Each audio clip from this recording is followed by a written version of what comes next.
Welcome in, Loons fans, to another edition of the Matchday Preview. Jonathan Harrison here, joined once again by Chief Development Officer Manny Lagos. Manny, how are we doing? Coming to us live from the Vancouver International Airport today as you're in between the Whitecaps game and the Seattle game.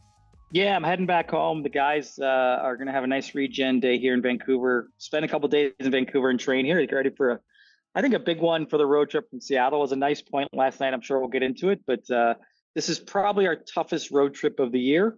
And we start out with a point and see where it goes. So I get to go home now and see what spring looks like in Minnesota. Yeah, looking forward to getting you back here in the Twin Cities, and joined this week by special guest Andrew Wiebe. Andrew, pleasure to have you on. You get the tough task of trying to bring some joy to a Minnesota sports fan base that went through its what feels like millionth heartbreak last night in professional sports, with the Wolves just getting hammered in the Western Conference Finals, eliminated for the second season in a row. So good luck to you today, by the way. Hey, I'm in the New York, New Jersey area, so I've got experience with sort of helping people cope with their NBA playoffs misery. I'm in a group chat with Tom Bogert and David Goss, two lifelong Knicks fans who, the amount of copium being served out right now is at an all-time high for the Knicks. Although they're not down and out. They're not down and out, but I've taken more shots at them than the Loons had shots on goal last night today in the group chat. So. Well, listen, here's the good thing, Jonathan. All right. Yeah. And I was reminded of this when I kind of had last week talking about the Loons kind of really good week of soccer, and the Timberwolves at that point, maybe playing the Knicks in the final and currently at the Towns. I was reminded about the Lynx starting 5-0. I was reminded about our Frost on the verge of winning the championship, but has since won the championship. So there's a little bit of light at the end of the tunnel for Minnesota sports. The women have really stepped up and given us a good week of sports. Well, it was a good week, good year for the Timberwolves. I'm hopeful now based on 2 Western Conference Finals. Crazy, unheard of in Minnesota basketball history. Yeah, there's some hope to build on. It just does not feel like that today after what we all witnessed last night in Minnesota basketball, Minnesota soccer. Meanwhile, as Andrew pointed out and alluded to, not a whole lot of shots on goal, not a whole lot of shots last night. We'll get to that in our recap of that Austin game and the Vancouver game as well. But first, let's jump through a busy couple days of Major League Soccer action. And let's start off San Jose, Houston at the weekend, 3-3. Houston continued that, or followed that up last night with a 3-0 win at New York City FC. It's now 5 wins in their last 10 league games for the Dynamo, 8 points in 10 of those matches after a winless opening 6 matches. Andrew, when you look at the Dynamo and what they've done recently, what's been the turnaround for Ben Olsen in Houston? I mean, it's goals. It's just being a little bit more open, and I thought that would come for this team, given a little bit more time. There were some real foundational changes made to that group. If you think about Hector Herrera and sort of the gravity that he occupied, both in terms of personality, but I think in terms of just tactical style, like the build-up, everything all ran through Hector and the way he wanted to play. He wanted to come get the ball. They wanted to advance the ball as a group, but he was always sort of in the middle of that passing network that they were working on. When you remove him and you add Jack McGlynn, you naturally are going to have a much different player, both in terms of sort of the spaces on the field that he occupies, but also the way he demands attention, the ball, and sort of leadership from the people around him. So it took time. I think they made some smart moves in terms of the transfer window. I think Andre Linger has been a good move for them as well. And then they just needed to settle in and start to get some pieces back and have them healthy. So this team to start the year couldn't find a goal, couldn't find a chance creation moment, couldn't get going in any real sense. And in the last 4 games, you've got a team that has scored 10 goals. And so when you start scoring goals, that makes a big difference. And you've also given these young defenders about half a season to figure out how to play at the MLS level. I trust Ben Olsen, and I trust time in this league, and time is right now really on the Dynamo's side. Manny, when you see what, go ahead. No, go ahead, Jonathan. What are you going to say? I was going to ask, when you see what they've been able to do under Ben Olsen, are you surprised that, as Andrew said, it only just took a little bit of time for them to get going this season? Well, I you never know for sure, but I think that the trust in Ben Olsen, it's tried and true that the guy doesn't panic as a coach. I mean, he really is one of the coaches that's been around long enough, has been through a lot in his DC years, where he's not going to get rattled. He's going to say, okay, guys, we will start to slowly sometimes figure this out. We're going to start to get better a little bit defensively. We're going to start to get Jack a little bit more involved and going away from everything had to go through Hector. I love how Andrew said that, to now we have these young pieces combined with some solid veterans. And it is, to me, it's an example of this time of the year where Benny, to me, always does a great job, because there's some coaches that are pushing some panic buttons, and the philosophy kind of comes through on how they play. Where Benny's next evolution will be, can he build this team to be really competitive by the end of the year as a coach? And that still, to me, is where, it's a little bit more elusive for him, just because it's tough. The Houston market had amazing years, and they've had down years. So I think they're still trying to find their identity, but certainly super impressive the last 3 or 4 weeks with what they've done, and now how they're kind of creeping up towards us in a way that is impressive. So, and we had that tough loss there a couple of weeks ago. We haven't gotten worked like that too much this year. Yeah, they're sitting 9th place after their 3-0 win last night on 20 points, just a couple points out of skipping that wild card round in the playoffs. So good run for them. Elsewhere, Andrew, I saw you tweeted about this at the weekend. Philadelphia, Miami. Is this the game of the week of the season so far? That was a wild game. Philadelphia going up 2-0. Incredible goal by Quinn Sullivan to open it up. Some poor defending by Miami, which we've seen firsthand for Minnesota United fans, but then Miami just do what they do and just claw back off the heels in the boot of Lionel Messi. I just want to read you the score lines for the last 7 games for Inter Miami, and just let this settle in. Like, the level of chaos, of opportunity, let's call it, for both sides to both shock and awe you. Lost at Dallas 3-4, beat the Red Bulls 4-1, lost at Minnesota, which you're very familiar with, 4-1, tied at San Jose, might have been the game of the season up to that point, 3-3, lost at Orlando, 3-0, then the 3-3 against Philly, in which it looked like they were dead in the water, and then beat Montreal 4-2 this weekend, in which they flirted with failure against one of the worst teams that I've ever seen in this league. Like, this is the Miami experience this year, and my God, is it entertaining and fun and can't miss for those of us that don't have a particular rooting interest in it. I mean, I'm getting some gray hairs in my beard this year, not from Miami, but Javier Mascherano, if he's not fully gray at the end of this thing, his genes are incredibly strong, because the amount of expectations mixed with the amount of sort of natural MLS uncertainty that gets brewed around when you have to turn over rosters and lose the quality of players that they have, and then that back line has been a revolving door. Like, I both feel for Javier and don't feel for him, because he has generational talent and arguably the best job in the league with the biggest opportunities, but it comes with a healthy dose of, this is what MLS is. I wasn't aware. How do you fix this chaos, Manny, at this point in the season with the summer coming up? They've got the Club World Cup, so they've got a little bit of a transfer window coming up that they can do things in, and then the regular summer transfer window coming up as well after that. How do you fix this in the midst of all the competitions that they'll be playing in over the next couple months? Yeah, I think first, real quickly, I think Andrew could have gone either way with that. And I just want to go back to Philly later, because they are 33 points, and there's something insanely special and probably resonate with Minnesota fans in terms of just the roster build spend is much more relatable. But the Miami situation, first of all, Messi finally had a worldie game last night. He was all over the place. But just to watch the chaos, Andrew just says it best. Like, every game you might give up 3 or 4 goals, so you have to score 3 or 4 like, it's mentally, we're only in May. We're not even in June yet. It's just insane. And so I do think you've got to look at the transfer window and say, do we need more experience in the back? Well, now you're getting scared because you're trying to combine young and old legs on the field. And would that give you enough young legs to kind of, just kind of mask Messi and Suarez kind of inability to get around for 90 minutes? I think Mascherano's learning on the fly. I think one of the things about the MLS is it's parity every week. It's a team every week that is going to be competitive against them. This is not like a league where, you go to maybe even Holland or Portugal, where the coach will get a deep breath for a week or two because they're playing a team in the bottom that, doesn't really care about trying to win the league. So I don't know. It's fascinating. I do still think that defensively they're going to have to figure things out, or, even for this Club World Cup, they might really get worked. It might be embarrassing for Messi if they don't start to get a little more balanced. I argued it on This is MLS, the show we're doing on YouTube. We're live, I think, on Wednesdays and Fridays now at noon Eastern on MLS YouTube, and we're just sort of free flowing it. It's a little bit of a callback to extra time, but I argued last week they could get embarrassed because of the way they play. Like, the best club teams in the world are teams that when they get an opportunity and they see a mistake, punish you 7, 8 times out of 10.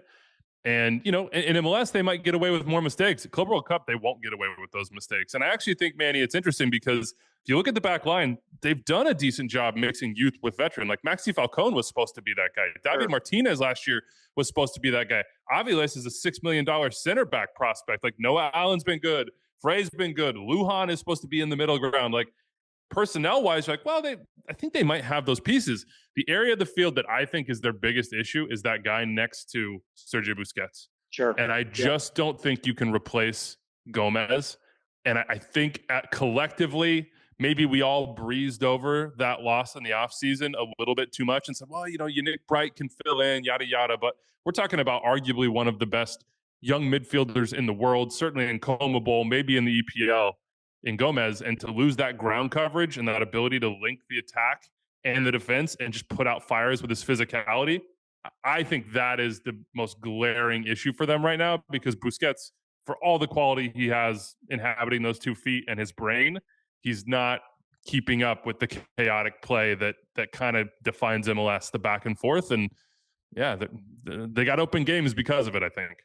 Yeah, no, I think you're right. I think the balance is off, and it could be just that one tough, kind of gritty two-way player to help them bring it all together. It feels like it's a little bit more than that. I think Aviles is still like learning to become a $6 million man personally. Yes. But you're right. At the end of the day, they decided to move him on. They've decided to think that they can keep finding young talent that they can combine with this older roster. But at the end of the day, it's chaos. I'm loving it. I love waking up and watching the highlights today and watching Messi, go crazy. But then, like you said, still having to really fight against one of the teams in the league that they should kind of just breeze through the game. And then that Philly game was unbelievable, mostly because now Philly is for real. I think we can really talk about Philly's, officially kind of moved from the Jim Curtin era into this new kind of era where talk about a balanced team. That is a balanced team for sure. Yeah, let me ask you this. Jonathan, I'll throw you in on it as well, because when I look at Philly, I love watching them play. I hear what you say. I'm just going to read off some of the wins they have this year. At New England, St. Louis, Atlanta when Atlanta were terrible, DC, at Montreal, Galaxy, at Atlanta, at Toronto. The 2 first wins of the season were good wins, at Orlando and Cincinnati. The rest of those wins, I do have some question marks about them. But the fight is there. I think the style of play became ingrained really, really quick. I am just so interested in the Eastern Conference to see how this top 6 evolves and sort of shakes out over the course of the rest of the season. Because remember, just like a month and a half ago, everybody was singing Charlotte's praises, and they're sitting down in 9th right now. I don't think that'll be Philly, but I do think there is what is in Matchday 16 may not be in Matchday 34. I'll put it that way.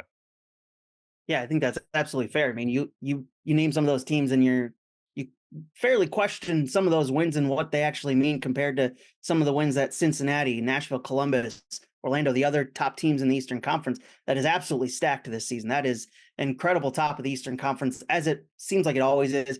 I think there was some fair questions about what this Philadelphia team would be this year. When you look at what they did last year, 12th in the East on 37 points, now 33 points in first place, and bringing in Bradley Carnell. I think it's gone better than they expected, but obviously that schedule and the wins they've stacked up leads to some questions of how long can they keep this going, Manny? Yeah, I'm gonna take Andrew's point and say, okay, fair play, but push back, Manny. Push back. Do it. No, it's just my eye test right now is they look really good defensively. Although the 3-3 Miami, that was probably felt a little disappointing, but again, I think those games are always going to be chaotic when you're playing against the best player in the world, and they're off to a great start. They're above 2 points per game, and I think they really probably feel like a little bit like Vancouver on this side of the West, where a lot of people really didn't think we'd be where we are right now. And so they have an opportunity to get better and while still being at the top of the East. So, but fair point. It does sound like when you bring it up, an easier schedule. It does. But listen, that's MLS, man. We all know that. Yeah. Bully the teams that you should, that's every league. Bully the teams that you should bully. And that's what I like about the Union right now is they took on that persona, because I think it was already there and has been there under Jim, of just listen, we're going to physically grind you down. And they had the track record. So I give all credit to Bradley Carnell for coming in and keeping it rolling. And even more so, getting what he's getting out of Ty Barabo. That is I think from a goal scoring perspective, the surprise of the season so far, and a huge development for that club. on the other end of things, St. Louis City firing Olaf Melberg after just 15 games this year. What went wrong for them, Andrew, when you look at what they've done and what's next for St. Louis City? I mean, to me, with St. Louis and in this league in general, you don't have unlimited swings when it comes to your players that are supposed to be elite in terms of making the game and producing in the biggest moments. And so when you don't get the most out of those players and you don't put those players in positions to really express themselves in St. Louis's sense, I'm talking in particular about a guy like Marcel Hartl, but certainly also Toyshirt and Klaus and some of these other guys. Like, you're not going to last very long. And in a market like St. Louis, where they know what good soccer is, you're going to have to prove it pretty quickly. This team last year at the second half of the year was a playoff team on points per game. And on the eye test, they were nowhere close this year. And being around them a couple different times on Sunday Night Soccer, I just felt like there was a disconnect between the squad and Olaf in terms of communication style, in terms of the way that they were playing, and then certainly in terms of the results. And boy, the leash was short. It really was. And we're not that used to seeing it in MLS in that sort of manner. But I think the club just decided there's not a way out of this. And to me, that says that the temperature gauge within the club said the squad's not responding, are not likely to respond anytime soon. And we don't think we're getting what we should be getting out of the players that we brought in the squad that we have. Because I don't know what you think, Manny, but to me, based on last year and based on the profile of these guys, I would have thought being in the playoff places, especially in this Western Conference, a bare minimum for this group at this point. Yeah, I mean, I Jonathan, you can come into this too. It's amazing that you just transitioned from Philly, and then the drama in St. Louis just gets ratcheted up with how well Bradley's doing, how that ended, and how quickly it ended based on the fact that you had one of the best expansion teams of all time in their first season to where they are now. I would say we had them in 2 games in 4 days, Andrew, and it's just one of those tough ones where you can feel the tension and you can feel the discomfort and reality that the coaches, the players, the boarding office are all still like kind of frustrated where they are and are really grasping. And then I probably wasn't surprised that a week later, Olaf gets fired. It to me is going to be a big response now, not just for this group, but I think for St. Louis to kind of say, what is our identity? How do we want to play? I mean, cards on the table, they probably feel like they maybe have too many Germans now. They probably didn't at the time. They're probably like, this is the most amazing thing. We're going to get Germans who are kind of like Americans and we're going to compete in this league. Well, again, I would just say make sure any type of strategy you have, it's combined quality of players that can compete in MLS, because the MLS will really tear you up if you don't have the quality combined with whatever your philosophy is going to be. So I would say it's a lot of stress. St. Louis is a great sports town. And I think it's tough because I think they're in a really tough place based on the fact of how well they looked and did that first year and a quarter. And just don't underestimate when you make decisions in this league, whether you sign a player or two or a club fires or hires a coach, those have ramifications for years to come. Those are really big moments in your club. And sometimes we just gloss them over. But certainly this feels like now it really set them down a path. Or how many coaches have they had now, Andrew, in 3 or 4 years? Is this well, it's been 3. It's been obviously 3. Okay. Bradley to start, and then you had Hackworth. And I think that's partially right. where some of the consternation came from, is because I think the fan base really liked Hackworth. I think he had been in there for a long time. He got a lot out of the team. They were entertaining at the very least, if not sound defensively. And then Olaf sent them on the opposite sort of side of the spectrum to say, hey, we're all defense. And then they never could find a way to create or push forward, and we're just trapped in their own end. But I completely agree with you. MLS is a league that's unique in the sense, especially player-wise, but also in a coaching and a culture sense. Like, if you sign a player, there's a long tail to that, a much longer tail than other leagues. Your opportunity cost is much higher because you don't have the same sort of, look, if you sign a DP, that's one of your 3 spots. They're on a guaranteed contract. It's a long-term contract. Like, you can't just go replace that guy like this. Yeah. If you bring in a coach from overseas, you better think and know that he can adapt quickly. And if you don't think he can to your culture or the league or to your group, well, for a team like St. Louis, all of a sudden now pressure is on Fun and Steel in the front office. Pressure is on ownership. Pressure is on the GM that they brought in 2 years ago from Manchester City. Like, St. Louis is not a town that's just going to take it laying down. Failure, that is. So, it's a back to the drawing board moment of, do you want to be who you were under Bradley Carnell? Are you progressing to a different place as a group? Does your squad fit that? And if not, then Olaf's gone. You can't pin the blame on him anymore. It's going to be somebody else's fault. Yeah, it's probably right. And it's such a great, I mean, at all credit, St. Louis, it's a great sports town. I think it's going to healthily push them to think about how they become what you just talked about. So, but certainly we had them 2 games in 4 days and got the best of them. And they still had some really good moments. So I still think they might even get a little bit of a coach's bump here, which may help them a little bit kind of start to climb the table.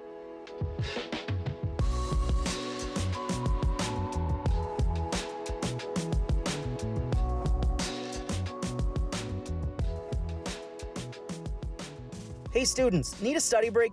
If you got a .edu email address, we've got deals for you. Sign up for our student deals program to be notified of ticket offerings as low as $20 for various Minnesota United home games. Visit MNUFC.com to learn more.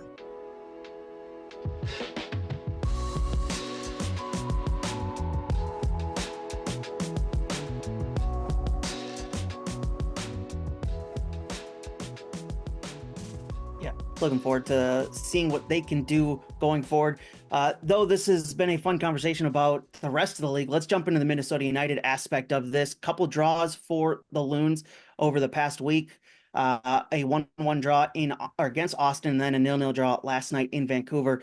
Andrew, when you look at the Loons from the outside, from the national perspective, what's been your takeaways from Eric Ramsey's squad this season?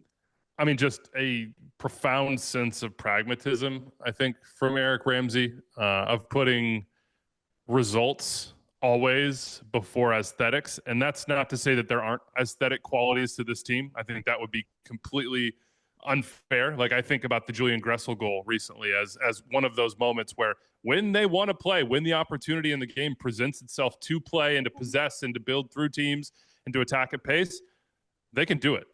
But I just look at Eric Ramsey, and I think he's looking at the table first and foremost, and he's saying, what do I have to do to get results? And on the road, you guys have seen more minutes live than I have. So, tell me if I'm wrong, but my standpoint is he is trying to minimize the number of game-changing moments that exist within any given game, and then trying to tilt the scales so that Minnesota are going to have a better percentage of converting on those moments. So if that means sitting behind the ball in a really organized block and saying, well, we think we have 3 of the best center backs in the league, and we know our central midfielders are super adept at routing the ball into the right positions, and we're going to defend crosses all day, and Dane St. Clair is going to be an absolute beast in goal, which he is. And when you give us space behind you, we've got Tani and Yeboah and Joaquin Ferreira, who's looking much better this year as sort of a string puller, and Robin Ludd, if he could get going, and then a wing back usually on the right side attacking, well, we're okay with that equation.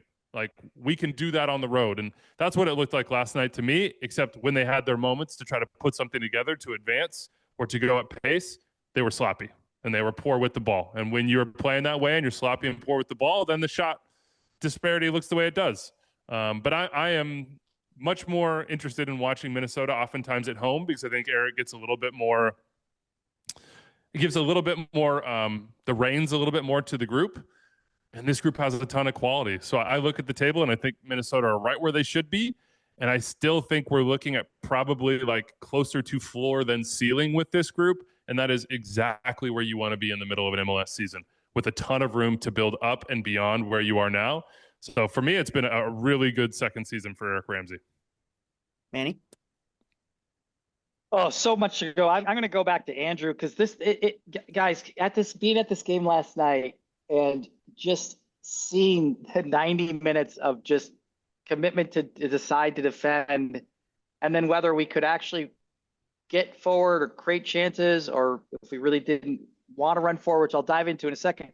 I just want to ask Andrew, because it probably was really tough on the eye for the fan base in terms of just wanting us to have a balanced game and defend and go forward and get back and defend. We just defended, and we just said, no, we're not even going to try to go forward, or we can't go forward because Vancouver, frankly, is very good, and they just got the ball back from us.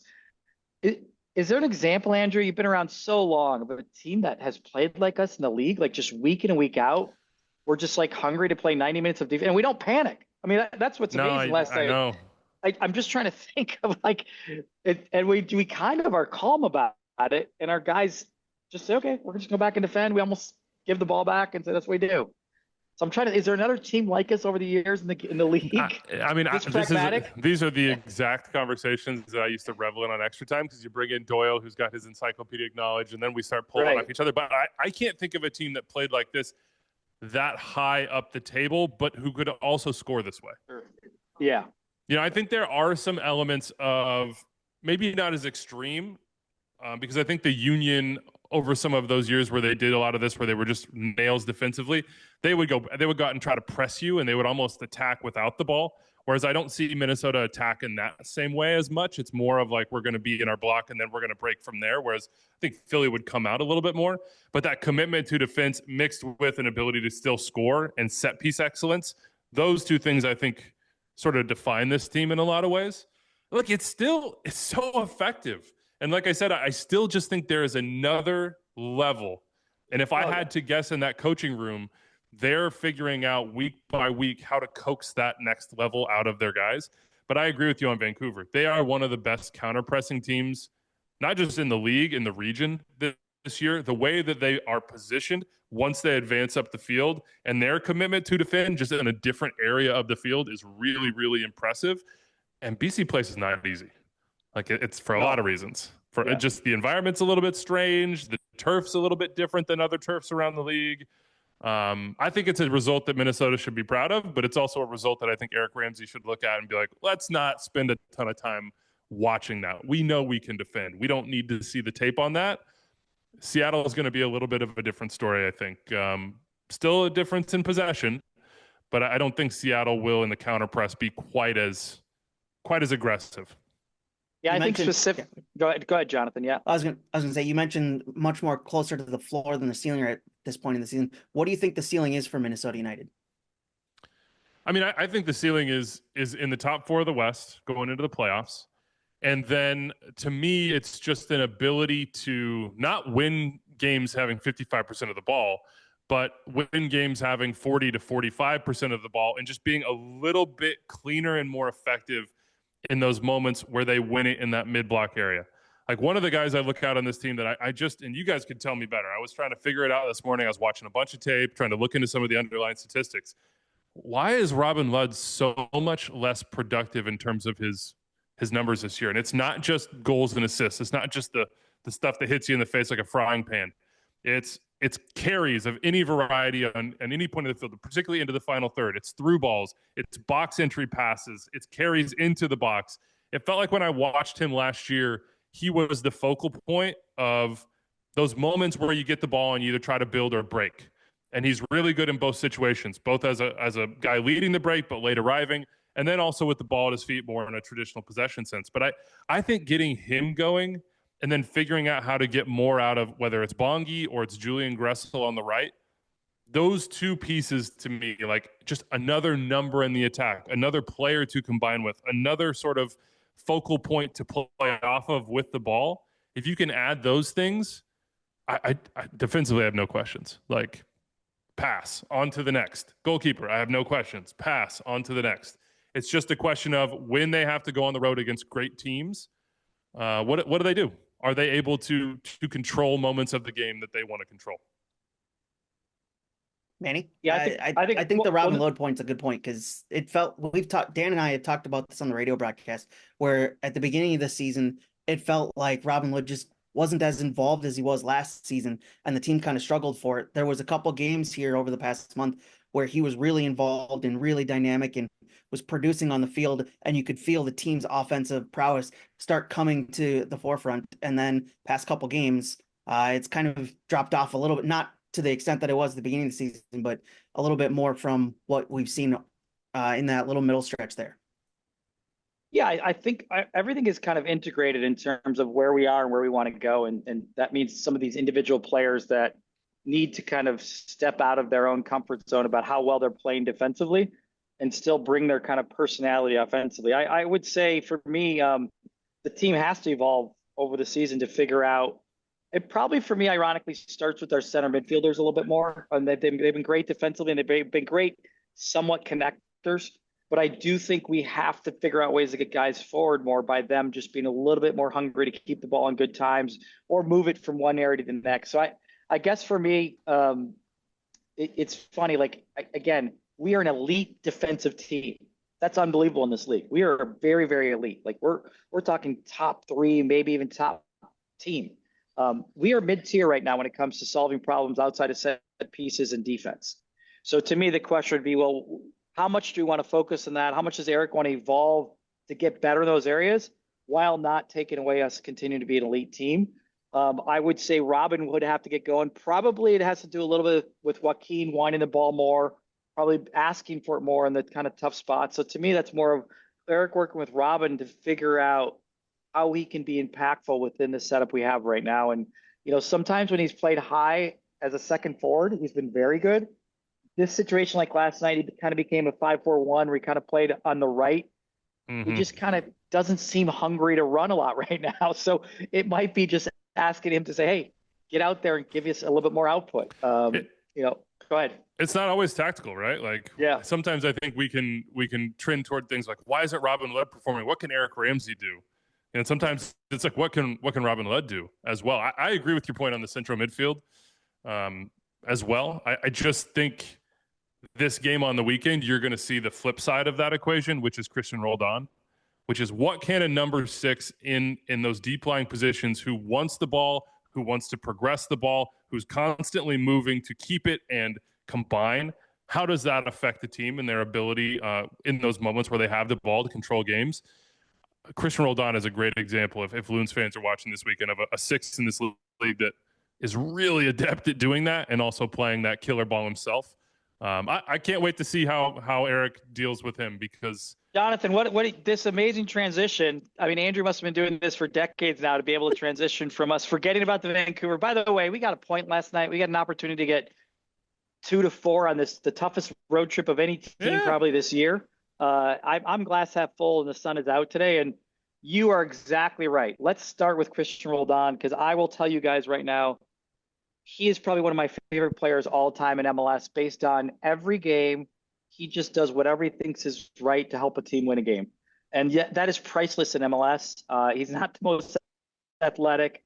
He is not the guy that you're like, he should be on the national team every time. He's going to dominate internationally.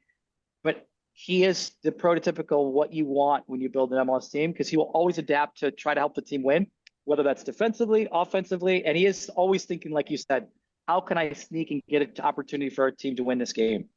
There's a reason why his name was always at the forefront of GMs when Paul Tenorio does those anonymous GM surveys at the beginning of the year and he asks if you're starting a team today, who you're starting with, and Christian Roldan's right up there among the top of that list. It's because of what he's able to do. And Manny, you and I have talked about those guys in MLS that just know how to play in the league that are just kind of the foundational pieces of your team if you're going to be a successful team, and Christian Roldan's at the top of that list. So let's, as you said, Manny, transition into this game at the weekend. Sunday night soccer on MLS Season Pass. Looking forward to this one. 5 p.m. kickoff on Sunday afternoon. Seattle, Minnesota. This is a place that Minnesota have really struggled in. Does Andrew know? Does he know the psychological issues we have with this place? I don't know about the psychological issues, but my research tells me this is, if not a house of horrors, it's at least yeah. 0 points, right? There's Seattle, and then there was Kansas City for the longest time. Those two were the two places that Loons games went to die, it felt like. And this is definitely one of them. 0-9, 0 points. Oh, God. 9 attempts. Yeah. It is. Yeah, 0 points. It is not good. I see why Manny's out here like looking out the windows in Vancouver like, the sun is shining. He's got to absorb as much of that vitamin C as he can before you get to Sunday night, apparently, because the sun don't shine in Seattle, not for the Loons, that is. No. Is there... No. Yeah, we mentioned the 0-9. Is there a chance this time that the Loons can finally get a point, if not all three, Andrew? What will it take for the Loons to do it this week? Yeah, look, they're going to have to do maybe not it's going to be 55+% possession for Seattle, period. Like that's who the Sounders are at home against any team, let alone Minnesota, who on the road have really shown a propensity to do what Manny was saying and what we discussed, which is to sit back and defend and wait for their moments. I do think there is an opportunity here for Minnesota, and a lot of it comes down to personnel for the Sounders as well. There's a question mark at center back for them right now. Yaimar is hurt. Yep. Jackson Reagan was on the bench, didn't come off when Kim Ki-hee got hurt on Wednesday night, which I was a bit surprised about. So if you have, I don't know what Reagan's issue is. Maybe he's not ready to play that number of minutes, because I think it was like 35 minutes in that Kim Ki-hee came off. So maybe he doesn't have 60 in him. And look, if he doesn't have 60 in him, I don't think you can start him. So does that mean Stuart Hawkins, the 18-year-old, is partnering John Bell? Like, if that's the combination, I would be really tempted, if I was Eric Ramsey, to certainly you're going to have one of Tani or Kelvin to start, but to have a moment in the match where they're both out there, and you maybe have Julian Gressel playing balls in to test those center backs when you get those opportunities. I think there's every opportunity on the break to hit the Sounders, but they're the best home team in the league, guys. Like, it's not just the Loons that have issues there. Like, if it was, that would be like, oh my God, outlier, Minnesota, the only team that goes to Seattle and gets bludgeoned. It's not. They're 7 games without a loss at home. They have the best points per game at home in the league. Like, and to Manny's point, and it goes to Roldan, but it extends the entire team into Brian Schmetzer. They take what you give them, and they win based on that. It's not a team that's going to be like dogmatic about how they win games. They really don't care. Like, they will take what you give and go from there. So I think there's an opportunity. Do I think it's likely? No, but it's unlikely that a team would lose 9 out of 9 games at a building too. So, anything can happen, right? Anything. Yeah, it's always been a house of horrors, and that extends to the playoff loss a couple years ago in the conference finals in 2021. Obviously, what is the psychological? I heard you guys mention that. Now I need to, just as a curious person, what runs through the club on Manny, weeks like this, Manny? Is it a Minnesota sports thing where we just kind of build these things up in all sports because of the traumas we've had over the last 40 years, it feels like? Well, I think part of it is we don't have any real rivals. Like, we don't have derby games. So we have these moments where we have to create our own, and then they are just one-sided. And then you have these situations where now it is an anomaly. Like, we've just found different ways to lose in Seattle, whether it's regular season or playoffs, or maybe we played in an Open Cup or Leagues Cup game. Leagues Cup last year, I think. Yeah. So to me, it's more real now. It's honest. Like, we have not played well there. I will say, I'm super excited for Sunday because it's everything that Andrew said is completely correct. And Seattle is, over the years, almost done what we're going to try to do to them. They just play the game to win that day in a way that, they'll adapt and evolve. If Seattle doesn't score first, it's a little bit like last night. It just felt like, whoa, if Vancouver scored, we would have been in big trouble. Like, we were at home when they scored first. We lost 3-0. I am curious to see if we can hold Seattle the first, half, or even get a goal here or there to start the game. I think they haven't seen this elite defensive kind of pragmatism yet this year, where we could unsettle them at home and get something out of the game in a way that maybe we towards the second half, we even get some possession based on. I don't know. We'll see. I just am excited for this iteration of Minnesota United play in Seattle, because we might unsettle them with our ability to not allow them to have chances. And that place can go quiet sometimes if the game is slow and it's on the turf. You can now kind of take the crowd out of it. I can feel going for the Loons TKO, fans. huh? Going for the submission. Yeah, there you go. Tap out. I can feel Loons fans screaming at me for a correction here. FBRF does not have Leagues Cup games in there, so it's actually 0-10, unfortunately, to make it worse. Oh. So yeah, so that's my bad. great. That was beautiful and fitting, actually. I enjoyed that. Yeah. Speaking of Seattle, Jesus Ferreira, one of their big offseason acquisitions, just the 1 goal, I think 3 assists on the season, 3 primary assists on the season. He scored last night, though. Yeah. He'll be a little. Yeah, He'll be confident. Yeah. Finally getting that goal. How come it hasn't fit as well as many people thought it would in the offseason, Andrew? Yeah, I think that's the question that certainly I would expect Jesus to be asking as well. I mean, you saw his reaction after he scored the goal, like the celebration of like, hey, monkey off my shoulder. Like, yeah. Well, the check mark is made. Let's move on past it. I think the challenge with Jesus is like, what is his best position? And 100%.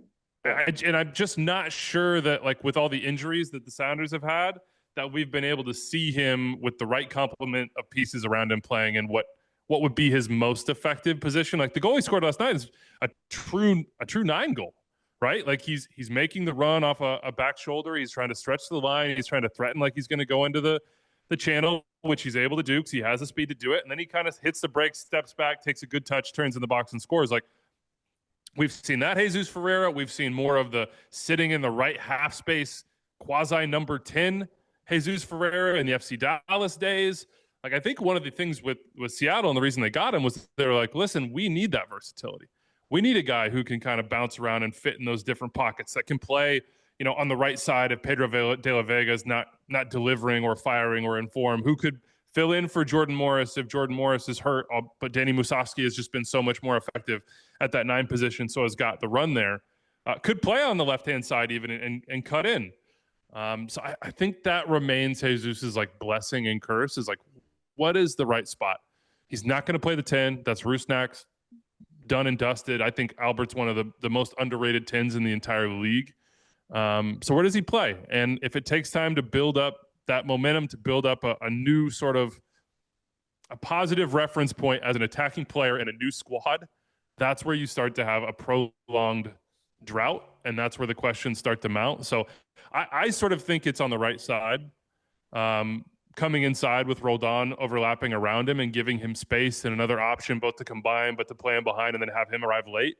But I'm just not sure that they've found that ideal spot, and I'm not sure that they have gotten him truly comfortable in what they're doing just yet. I'll be interested to see how this plays out. 2 informed teams on Sunday for Sunday Night Soccer. Andrew, for those who haven't partaken in Sunday Night Soccer yet, I know most of our listeners probably have, but for those that haven't, what's different? What should they expect to see that's different from a normal MLS broadcast? Well, first of all, there's a sideline reporter. I've heard he's handsome, well-spoken, kind of universally loved. No, I'm just kidding. No, it's, I think we just are able to give games the platform that I think we all want as a league, right? Where we can all sort of have what I would call communion around this league and around the sport and around the culture that we all are invested in and are a part of and love and build our lives around in so many ways. So, I love a Wednesday night MLS, chaos marathon. Like, give me that. I was watching it with my sons. Like, it's great. You flip on 360, you have like this sort of overwhelming cascade of games and moments and headlines and emotions that flow through you. But there is something really, really fun about feeling like we all came to the same place, to the same dinner table, to the same living room, to the same concert, the same soccer game, whatever it is. Say, we're sharing this together.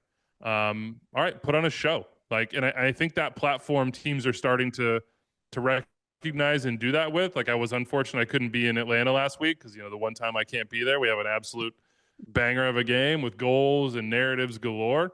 I think this game fits that billing of like, hey, this is a top tier game in MLS standards, certainly in the Western Conference this year. And in terms of quality, both on the playing field, but also the coaches, and in terms of the fan bases. So I just think, yes, there's more cameras. Yes, there's a sideline reporter. Yes, we have a longer dedicated pregame show. MLS Countdown will start at 6 p.m. Eastern time, and you'll roll right into MLS Wrap-Up to get the whole weekend's highlights and takes from all the boys in the studio. But I just think it's that moment of feeling like we're all coming together to watch the same thing. And for a lot of years in MLS, that was ESPN or Fox, and now it's Sunday Night Soccer, and I feel really privileged to be a part of bringing that to people. Yeah, it's really been fun to see Sunday Night Soccer kind of evolve into what it's become. I'm looking forward to this one. Before we let you guys go, we do have to get predictions for the CONCACAF Champions Cup final this weekend. Vancouver, Cruz Azul down in Mexico. Andrew, as a longtime listener of Extra Time myself, I really got invested into CCL fever back in the day because of your enthusiasm for it. What are our predictions for this weekend? Andrew, I'll start with you then, man. Well, I mean, like stomach trouble, cold sweats, general malaise. You're not talking about Columbus's trip down there last year. No, but that was very fitting. I'm going to predict Cruz Azul because I like to protect my heart in these things, and I just feel like a reverse jinx is my best bet. As always, free space is disappointment. It's always been that way, but I am a huge fan of what Vancouver have done this year in terms of the playing style that Sorensen has brought in and the way that the players have responded to it. I'm hoping in, my heart of hearts, Manny, that Vancouver get this job done for themselves as a club in transition, let's call it. but also just as an MLS team that I think would proudly deserve to fly the banner of the best team in the region based on the way they played this year. I hope they get it done, but I'm going to pick Cruz Azul to protect my heart. Manny? I'm definitely going Vancouver because I like that you're protecting your heart. No, I'm just so excited. Obviously, I spent time with the staff last night in Vancouver, and I'll name drop. Actually, Jesse Marshall's at the game too, and obviously he's got some impactful players on Vancouver now for the Canadian national team, and I think they're sharp. And Ahmed came on late and looked wiry. I just hope they step up. It does bug me to no end, this whole yellow card thing. I wish Berhalter could play. I think in the day of VAR now and like fines after games and tournament level, referees give out yellow cards like candy just to not be yelled at by the players and the fans, and we're allowing that to now have stars and superstars not be in finals. It's crazy. I would even get rid of the 5 yellows you have to sit out a game now. I mean, fine them away from the game, but just let the guys play. So that one has really bugged me. But overall, it's a huge challenge. Cruz Azul in Mexico, it's not going to be easy. But I love it. Vancouver's been this team of their whole year, and we just played them last night, and they were really outstanding. I mean, they couldn't break us down, but they're a very good team, and I think it'll be a good game. I do think they'll surprise Cruz Azul with their quality. I don't think people really realize how balanced and tough defensively, well, good going forward. And Brian White is just having so much fun playing hard nose, running in between the 2 center backs, getting to the near post. Very excited for it. Very excited for the game. I think it's going to be an outstanding game. Let's go with Vancouver 3-2. Oh, like barn burner. Yeah. I'm currently trying to find Manny's stats at MLS here. Let's see. Okay, so we didn't have any seasons with more than we weren't a big yellow card getter, Manny. I was just trying to see if this was like future Manny trying to make up for past Manny's sins. No, I'm pretty good. I was more of a lover, not a fighter. I had other people do the fighting. There you go. There you go. Looking forward to that one. Also looking forward to Seattle, Minnesota, Sunday Night Soccer. Andrew Wiebe on the sideline as a reporter. They're looking forward to that. And Andrew, can't thank you enough for stopping by the Matchday preview podcast. Enjoyed having you on. Looking forward to seeing the coverage this weekend. Hey, it's been a joy. I'm scratching an itch that I don't get to scratch because extra time is currently no more, but hey, I'll see folks at noon on Wednesdays on This Is MLS on the YouTube channel for MLS, and then of course on Sunday Night Soccer should have some good stuff, including an interview with Steph Fry. I don't know if Minnesota fans might not be interested in that one. It's 6 p.m. Eastern on Countdown, then into the game. Thanks for having me, boys. Yeah, Thank you, Andrew. Cheers. Manny, we'll talk to you next week. Thank you to the production staff, Grace Dearson, Evan Entler, Kyle Hayward for putting this on every week. Loons fans, we'll talk to you right back here on this same podcast feed next week.